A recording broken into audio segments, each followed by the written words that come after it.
Unfortunately, we haven't seen it much this year, but when this Orioles offense is healthy and all together, they can do some real damage. And they did it with a blowout win over the Blue Jays on Monday night. I'll recap it coming up on this episode of the Locked On Orioles podcast.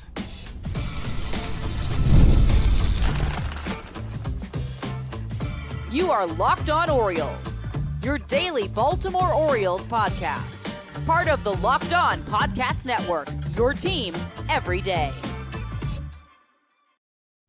Hey there, Orioles fans. Today is Tuesday, July 29th, 2025, and welcome back into the Locked On Orioles podcast, part of the Locked On Podcast Network, your team every day. As always, I'm your host, Connor Newcomb. And coming up on today's episode, we are going to recap the Orioles' 11-4 victory over the Toronto Blue Jays on Monday night.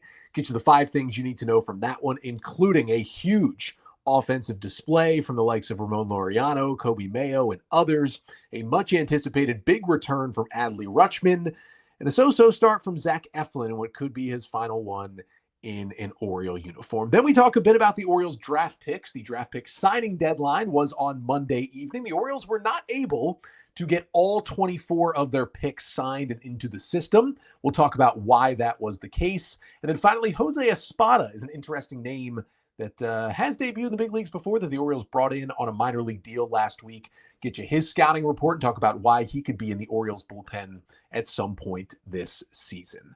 But that's all coming up on this episode of the Locked On Orioles podcast. Before we get there, though, just did want to thank you for making Locked On Orioles your first podcast listen of the day. We're free and available on all podcast listening platforms, whether you're a Spotify fan or Apple Podcasts, wherever it may be. Make sure you're following the show, subscribe, leave a 5-star rating and a review.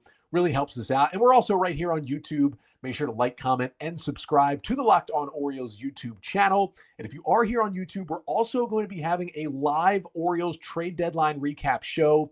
The deadline is at 6 p.m. Eastern Time this Thursday, July 31st. I will go live at 6:15 p.m. Eastern Time on Thursday, recapping all the moves the Orioles make on Thursday and what it means for this organization moving forward. And if there are any deals that happen here on Tuesday or Wednesday, you can expect an extra episode in the evening breaking down those deals as well. I wish I could go live when they happen. I do work a 9-to-5 job, making it tough if a trade happens during the day, but we'll get to it as soon as I get home. You can see those right here on the YouTube channel and eventually in those audio platforms as well. And if you ever want to talk ball, you have Orioles questions, mailbag question, whatever it may be, you can always email me, lockedonorioles@gmail.com. So let's start with a big Orioles win as the O's kind of quietly here have won 4 of their last 5 games, beating the Toronto Blue Jays 11-4 in game 1 of a 4-game set on Monday night. The O's now 48-58 on the season, winning 4 or 5 at this point, not going to get them back into a playoff race, not going to change them from being sellers at the deadline, but certainly nice to beat up on the Blue Jays, which had been the hottest team in baseball and had run themselves out to not just first place in the AL East, but the best record in the American League. And the Orioles humbled them a little bit on Monday night. Now I'll get you the 5 things you need to know from that 11-4 O's victory. And the first thing you need to know is the Orioles absolutely hounded Chris Bassitt. Yes, Bassitt hounded. Yes, please clap. Cedric Mullins started off in the second inning, a 2-run shot onto the flag court for his team-high 15th home run of the year to put the O's up 2-0. Then he robbed a 2-run homer later in the game as well. And then Coby Mayo going back-to-back with Mullins, an absolute rocket solo shot into left center field to make it 3-0 O's. Mayo also had 2 other singles in this game. First career 3-hit game for Coby Mayo, who is just red hot at the plate right now. We are finally seeing the hitter we knew was in Mayo when he was tearing through the Orioles minor league system. He's getting more and more of a chance.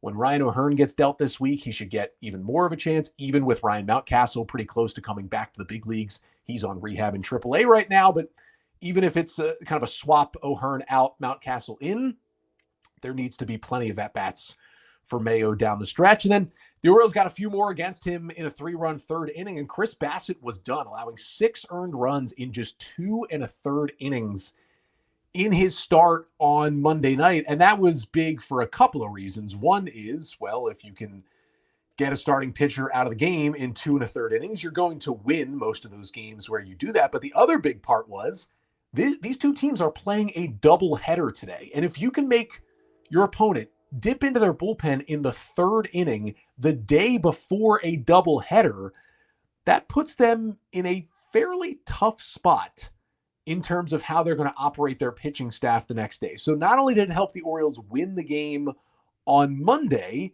it also maybe sets them up to win potentially a few more on Tuesday. Now, the Orioles have had some of these games against Bassett. He has a 4.61 career ERA and 9 starts against the O's coming into Monday.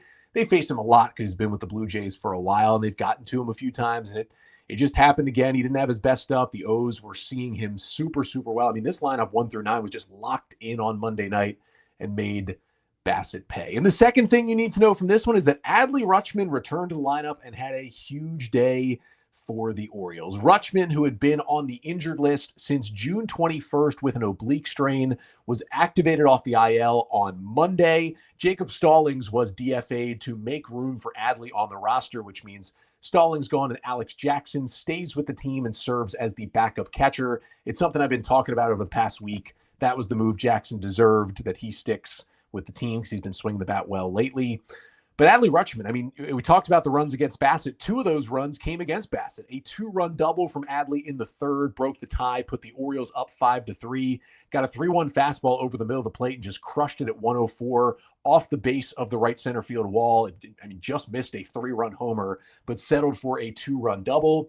That was from the left side of the plate. He then doubled from the right side of the plate down the left field line later in the game. Also singled in this one as well, and ends up having a 3-hit night in his first game back from the injured list. Not something we saw Adley do a lot before he was on the IL, a sub 700 OPS on the season, but he goes 3 for 5 with 2 doubles, 2 runs scored, and 2 ribbies in this one. Just his 5th 3-hit game of the season and his first since June 5th in Seattle. And it was the first time Adley this year had multiple doubles in a single game. Actually, the first time he did that since August 10th of last year in Tampa Bay. And that was the only time in 2024 that Adley had a multi-double game. So nice to see him doing that on Monday night as well. And just to get him back in the lineup, I mean, this lineup looks so more whole. Mancelino put him in the 4 hole, not something he's done a lot with Adley Rutschman, but you look at this lineup 1 through 9, and Ben McDonald made the observation on Monday. He said this Orioles team is as healthy as it's been. Really, the only starter they're missing is Ryan Mountcastle, who's rehabbing in AAA right now. He'll be eligible on Wednesday to come off the 60-day injured list. But the way Mountcastle was producing early in the year, he was not playing like a starter level player. Quite frankly, he was terrible before he went down with the hamstring injury. So if you're looking at Kobe Mayo and the way he's hitting, and the fact that Tyler O'Neill had been red hot and he just got the day off on Monday, like you can just replace O'Neill for Mayo in this lineup, the Orioles kind of feel full without Ryan Mountcastle. And we haven't really been able to say that really at all this season. And that is what can happen. And the third thing you need to know is this Oriole offense, which was complete and healthy, did not let up once they got into the Blue Jays bullpen in the 3rd inning. They absolutely jumped on left-handed pitcher Brendan Little in the 5th in this one. I mean, Little came in. He has been, I mean, you could argue a definite top 5 left-handed reliever in baseball this year, maybe even better than that. I mean, guy's posting a 1.91 ERA and 47 2/3 innings on the year coming in. He'd allowed just 6 extra base hits and 1 home run all season. He had been, I mean, has one of the highest ground ball rates in baseball, just dynamite for the Blue Jays this year. And what does he do? Adley double, O'Hearn double. Laureano hits his 15th home run of the year to Ty Mullins. Cowser walk, Mullins double. It was a huge inning for the Orioles. They scored 4 runs, 4 hits, 4 extra base hits against Little, who again had allowed 6 all year in 47 2/3 innings. He allows 4 extra base hits in this outing in which he only records 1 single out. Also his shortest outing of the year. He had not allowed more than 2 runs in any game this year, and the Orioles got him for 4 earned runs. That's just the kind of night the O's offense was having. Even Colton Cowser later in the game facing Justin Brewhill, another left-hander, goes deep the opposite way off of Brewhill with a live cow in the ballpark earlier before the game. Some kind of content the Orioles were clearly filming with that, but just Kowser's second lefty-lefty home run of the season, had just a 45 WRC plus against left-handed pitching this year entering Monday. So that was good to see. Just kind of a full night for this Orioles offense, right? 11 runs, 16 hits. They drew 3 walks, and it wasn't a lot of strikeouts. They struck out 7 times in this one. I mean, really, Jackson Holliday was 0 for 5 with 3 strikeouts. He was the only one who really had a bad day. Jordan Westberg, 3 hits on his bobblehead night on Monday. A couple of hits for Ryan O'Hearn. The homer, 2 hits for Mullins. Laureano had another hit besides hit an RBI single and the 2-run homer. Just a big night all around for this Orioles offense. A much-needed big night as well. Fourth thing you need to know from this one is that Zach Eflin was not very great. Second start for Eflin coming off the IL last week after that lower back issue, and it is his final start before Thursday's trade deadline. And the ball, I mean, with the heat and the humidity in Baltimore on Monday, the ball was absolutely flying. We saw it off the bats of both teams on Monday, but it really hurt Eflin, who's had a really big home run problem all season, and he gave up 2 more of them on Monday. The O's got him 3 runs in the bottom of the second to take a 3-0 lead. He goes out there in the third, gets the first 2 outs, then goes Nathan Lucas home run, walk, Vladdy 2-run homer, and immediately it's 3-3.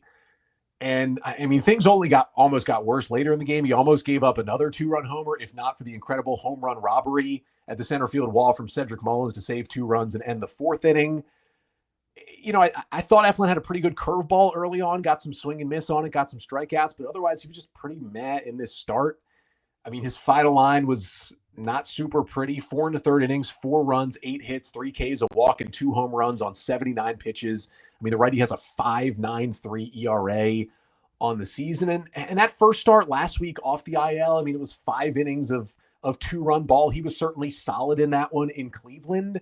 Not so solid in this game. And really the big question becomes, we're now 2 days away from the deadline. Like, where does this now stand with his trade value? He has admittedly not pitched a lot this year. When he has pitched, he's been pitching through injury, whether it was the lat issue early or it's the back issue he's dealt with now. I mean, it's 14 starts. It's just over 70 innings. And again, an ERA, even though the FIP is lower, it's an expected ERA is lower. It's still an ERA just shy of 6. The strikeouts are down. The walks are still low. I mean, they're slightly up, but they're still low. But the ground ball rate is down. The home run rate is up.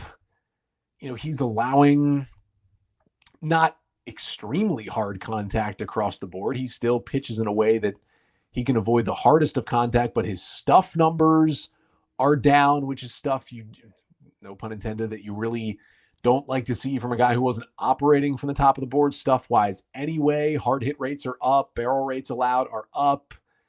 It's not what you want from Zach Eflin if you're the Orioles, or if you're another team potentially looking to trade for a rental starter in Eflin, who was performance-wise the best starter traded at last year's deadline. The performance he gave the Orioles down the stretch and in the postseason, and even in the 3 starts this year in April before the early lat injury, he was awesome and just hasn't been that since he sustained that lat injury back in April.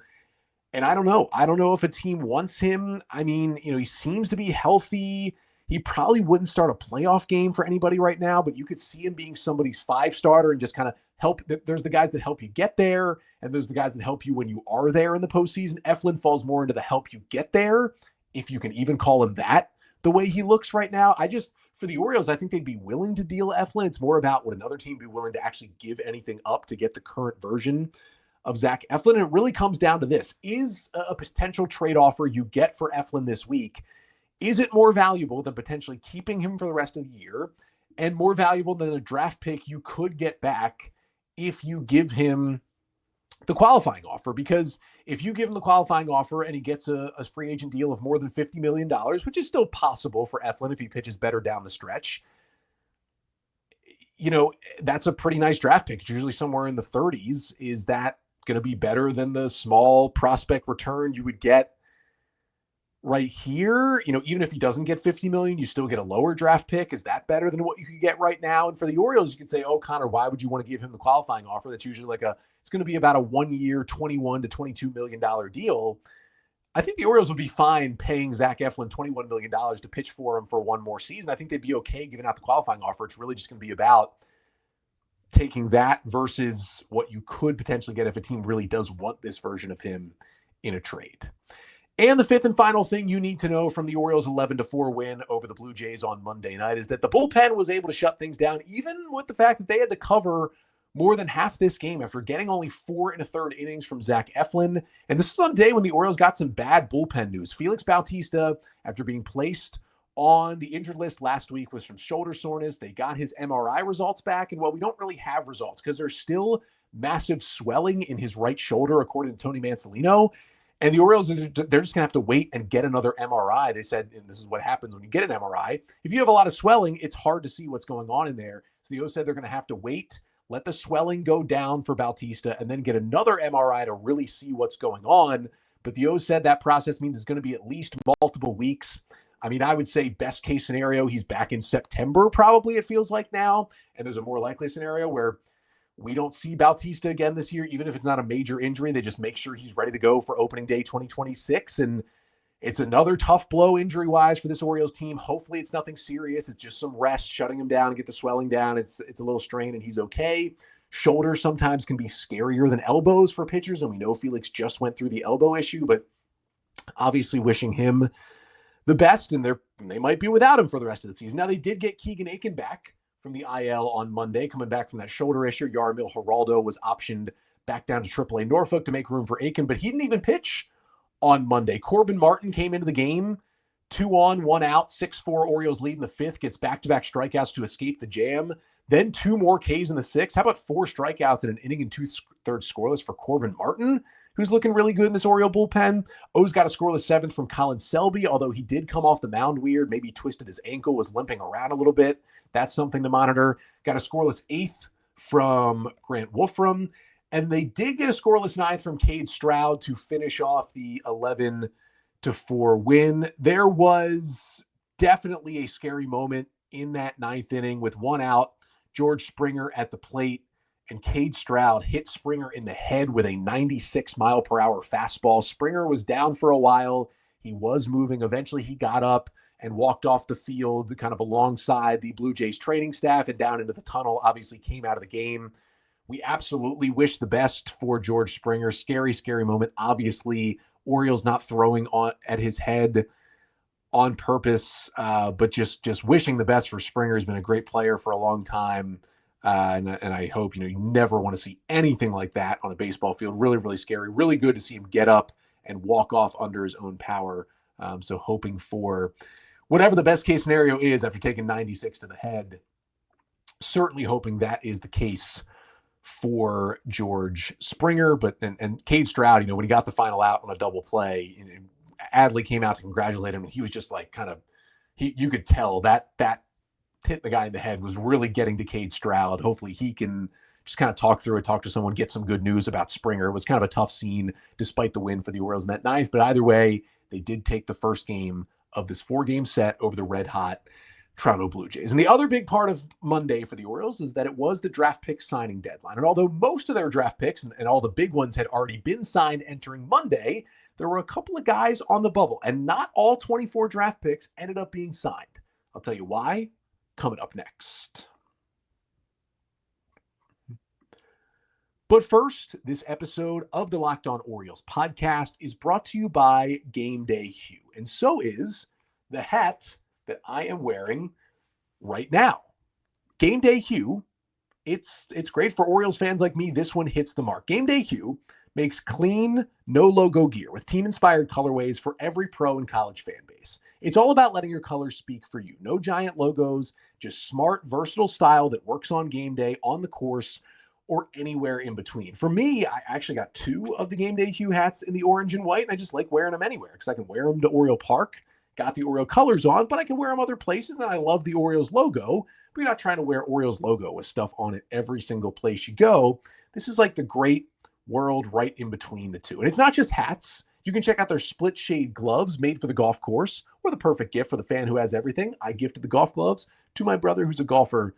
I am very much not. But right now, you can get 15% off with code MLB15 at GameDayHue.com. That's GameDayHue.com. The code even stacks on bundle deals, so now's the time to load up.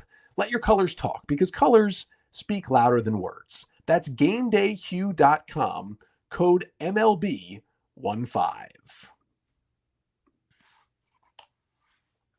So for the Orioles, they get the big blowout win over the Blue Jays on Monday night. And the other thing about Monday night was the draft pick signing deadline, the draft from earlier this month. The deadline was Monday at 5 p.m. Eastern time to get all of your draft picks signed. And the Orioles entered Monday, or I should say, they entered the weekend with 6 of their 24 draft picks unsigned. 12th, 14th, 16th, 18th, 19th, and 20th rounders were unsigned. They got the big ones done, right? Slater DeBrun, they got done for a big overslot deal of $4 million last week. We talked about it. But they got some done right down to the wire. Brian Arancha, 14th round right-handed pitcher from junior college who was committed to Oklahoma as a transfer. Orioles got him signed for a $151,000 signing bonus to avoid him going to the SEC. Another SEC commit, right-handed pitcher Denton Biller, their 16th round pick. JUCO guy committed to Arkansas. They also signed him for $151,000 to keep him from going to Arkansas. And then Connor Gear, 20th round right-handed pitcher out of JUCO. They signed him for just over $230,000 to get him into the Orioles system. But what that means is the Orioles actually failed to sign 3 of their 24 draft picks. The first one was 12th round right-hander Daniel Lopez out of junior college, who was committed to transfer to Kansas at the Division I level. Now, Lopez also always seemed like someone for at least the last 2 weeks that was not going to sign, because basically 2 days after the Orioles drafted Lopez, he was a JUCO player who was uncommitted in terms of transfer-wise, announced that he was committing to Kansas as a transfer 2 days after the draft. Most of these other guys had already committed somewhere as a transfer before the draft, so they were already taking into account, hey, I could get drafted. Lopez got drafted in the 12th round, and then after that decided, I'm still going to commit to another school. When it happens after, it tells you that player is much more seriously considering going to school. The Orioles obviously were limited on the money they could spend after the big overslot deal to get Slater DeBrun, which at the end of the day was worth it. What they gave up was getting Daniel Lopez. He did not sign. He will be heading to Kansas, but it doesn't mean the Orioles couldn't draft him potentially in a future draft. The next one was William Cole Johnson, a high school outfielder, 18th round, committed to Georgia. It was basically known for a while that he was the emergency pick. So sometimes you pick high schoolers who are signed with big schools in, late in the draft, 17th, 18th, 19th, 20th rounds. You pick these guys just in case one of your top picks doesn't sign. Johnson probably would have signed if the Orioles couldn't get a number signed with Slater DeBrun and they had all that leftover money. They would have given it to Johnson to pry him away from Georgia. Instead, they didn't. He was kind of always going to Georgia. And again, another guy, maybe in 3 years, the Orioles still could pick. And the last one who somewhat surprisingly did not sign was 19th round junior college shortstop Jimmy Anderson. He was the one of the 3 that really did kind of surprise me that he did not sign, because he was a junior college player and he, at least nothing publicly, had shown that he was committed to a Division I school, right? There wasn't a big SEC program he was going to, like Arancha and Biller, big program like Lopez or Johnson that he was heading to that was maybe going to pay him some NIL money, and his signing bonus from the Orioles wasn't going to be that big anyway, and he'd rather, play in these big SEC stadiums than ride the bus in Delmarva. That wasn't really the case. And I thought, it's kind of weird for him if he's not going to a D1 school to go back to junior college instead of signing and starting his pro career as a draft pick. But then I got to give a hat tip to P-Dubs80 in the On the Verge Discord. On the Verge, great Orioles minor league podcast that I actually appeared on Monday night. Make sure you go check out that episode as well, wherever you get podcasts. But P-Dubs80 pointed out a rule in the new CBA that came out and was agreed to back in 2022 that the Orioles may have been working on here with Jimmy Anderson. There is a rule in the CBA that states if a player who gets drafted by a team and goes to junior college after the draft. So a player gets drafted, whether he's in high school or he's currently in junior college, and he decides not to sign with that team and then plays another full season at a junior college. So plays the fall practice season and plays the spring actual season. So the spring 2026 season at a junior college, the Orioles can do what they call a, quote, draft and follow with him. What that means is, because the stipulation in the CBA, this existed in like the 90s and 2000s. They took it away for a while, then brought it back in 2022. The Orioles can basically watch him play another junior college season in spring 2026. And between the end of his college season, somewhere around May, maybe into June, and the 2026 draft, which will be in about mid-July. So, maybe about 6 weeks of time in between the end of his season and the draft. The Orioles, because they drafted him this year and he didn't sign, but he stayed in JUCO, the O's have an exclusive window to try and sign him again. If they sign him for $225,000 or less, the money does not count against the Orioles' bonus pool from 2025, and it also doesn't count against their upcoming draft bonus pool for the 2026 draft. It doesn't count against either pool. It's basically just $225,000 the Orioles can use to sign him, and it doesn't work against their ability to sign other draft picks next year. No other teams can negotiate with him during that window. If he signs for more than that, it does count against the 2026 pool money, but the Orioles still get him. If they don't agree to him in that 6-week span, he re-enters the 2026 draft. The Orioles could still pick him, but the other 29 teams also have a chance to pick him as well. So this may have been actually a smart play from the Orioles if Anderson was on board to not sign him. Now, obviously, Anderson had to be somewhat on board because if the Orioles had just signed him for $150,000 or less, it doesn't count against their bonus pool. It wouldn't have been a money issue, and they would have gotten him signed. Clearly, Anderson wanted more than $150K. The Orioles just didn't have it to give it to him because they had spent their money elsewhere. So this might be the smart play. You watch him play in JUCO for another year, then you offer him $225 or maybe even more. Maybe you're willing to dip into your bonus pool a little bit, go up to like $300K. Anderson doubles his money, still joins this organization a year later, gets some development done at the JUCO level, and it all works out for everyone. They can still sign him without having to dip into more money this year. If the O's were thinking this at the time of the draft, which is possible, they may have absolutely played this perfectly. So if so, well done by the Orioles. 2 minor league signings to get to, one undrafted free agent, one guy who's appeared in the big league so far. That's coming up to finish the show. That's right after this.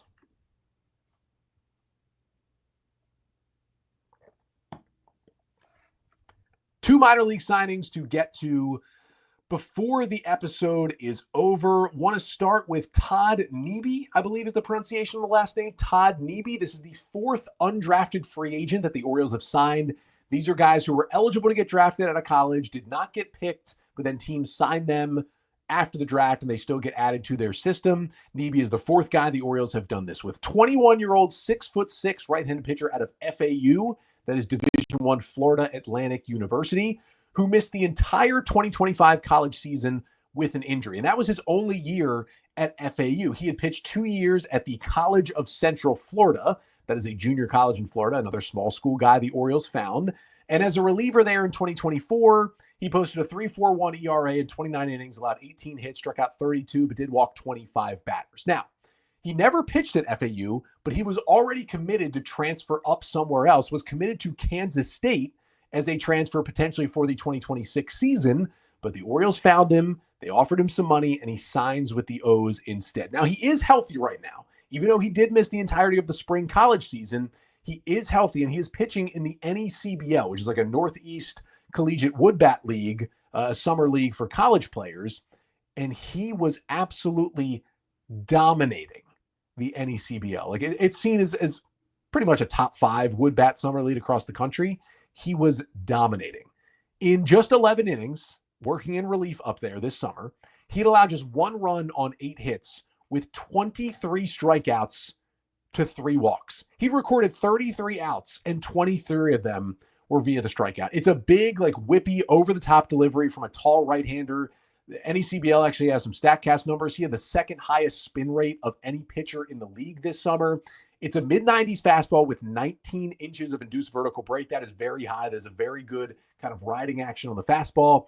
Mid-80s slider, mid-80s changeup, and a curveball in the high 70s to go with it. Kind of an interesting relief prospect that the Orioles picked up. And then they signed another player to a minor league deal last week. This not an undrafted free agent, but a guy who's actually appeared in the big league so far. 28-year-old, 6-foot-tall right-handed pitcher Jose Espada was signed by the Orioles to a minor league deal after he was released by the San Diego Padres earlier this season. Split time between AA and AAA, and the Padres system as a reliever this year and had a 3.38 ERA in 37 and a third innings, 26 hits allowed, a astoundingly high 37% strikeout rate with a not terrible for a reliever 11% walk rate to go with it. Was getting some big time swing and miss numbers and some very soft contact in AAA. If you're watching here on the Locked On Orioles YouTube page, you'll see his Prospect Savant sliders page. Prospect Savant is a great tool to use. It's like Baseball Savant, but for AAA. And as you can see, really high swinging strike rate, really low contact rate inside the zone, a 39% whiff rate on his pitches, really low exit velocities and hard hit rates that he's allowing. It was a good stint in AAA for Jose Espada, and the Orioles were able to snatch him up. It's a four-seam fastball. It sits around 95. It's got okay movement, not an amazing pitch, but really good slider. Sits around 84, 58% swing and miss rate on that slider in AAA. It's got kind of an odd short movement profile, but it's been really effective. And he also has a really good splitter. He throws it about 90. Opponents are hitting just 176 against it with a 47% whiff rate in AAA. Good pitch mix for a reliever for Espada. Was originally a fifth-round pick by the Blue Jays out of Puerto Rico all the way back in 2015. Then the Red Sox picked him up in the minor league phase of the Rule 5 draft in 2019. Became a minor league free agent after 2021. Pitched in indie ball to begin the 2022 season. Then the Padres signed him to a minor league deal in July. He stuck with the Padres in 2023, just barreled his way through the system and actually made his big league debut with the Padres on September 24th of 2023. Pitched a scoreless inning, but he pitched in that one game, went back to AAA, and then was non-tendered and released by the Padres that offseason. Ended up signing with the Tokyo Yakult Swallows of the NPB in Japan for 2024. Didn't have a great year, 27 innings out of the bullpen. The Swallows decided not to bring him back, so he re-signed with a minor league deal with the Padres this offseason, but they released him last week before they could get him back to the big leagues. For the Orioles, he provides more relief pitching depth in AAA as they will most likely continue, even after the Brian Baker and Gregory Soto trades, to deal away more relievers this week. And as you can see from kind of the current state of the Orioles bullpen, they got these guys like Selby and Wolfram and Martin and Stroud, who they're rolling through to kind of see who's going to be good enough to keep and make an impact in the 2026 bullpen. Just add Jose Espada to that list. There's a chance he could get a chance in the big leagues later this year to see what he can do. And maybe he's a guy who can pop and help this team in the bullpen when they're hopefully ready to compete again next year. But that'll do it for today's episode. Thank you so much for tuning in. I will be back tomorrow because the Orioles play two games today, two baseball games. One of them is a makeup from a rainout all the way back in April. Game one is at 12:35 p.m. That game will feature Charlie Morton for the Orioles in what is most likely going to be his final start with the Birds. It is TBD for the Blue Jays at the moment. And then game two, it is a split doubleheader, so it won't be directly after game one. Game two is at the regularly scheduled 6:35. The lefty Eric Lauer, who's been like a pop-up great pitcher, 2.61 ERA on the season for the Blue Jays, he will go in game two. The Orioles are still TBD for that game two start. More than likely, they're going to bring Brandon Young back to the big leagues to start game two as kind of the 27th man you get to carry for the doubleheader, but that is not confirmed at this point, so we'll see what the Orioles end up doing, and we'll see what the Blue Jays do. They may be calling up someone from AAA as well to start game one of the doubleheader for them. But then I will be back tomorrow recapping both games this doubleheader, and of course, if the O's make any deals here on Tuesday, you can definitely check us out maybe on even Tuesday evening to recap that deal as well. But that's coming up on tomorrow's episode. Until then, I'm Connor Newcomb, and this has been the Locked On Orioles podcast, part of the Locked On Podcast Network. Your team every day.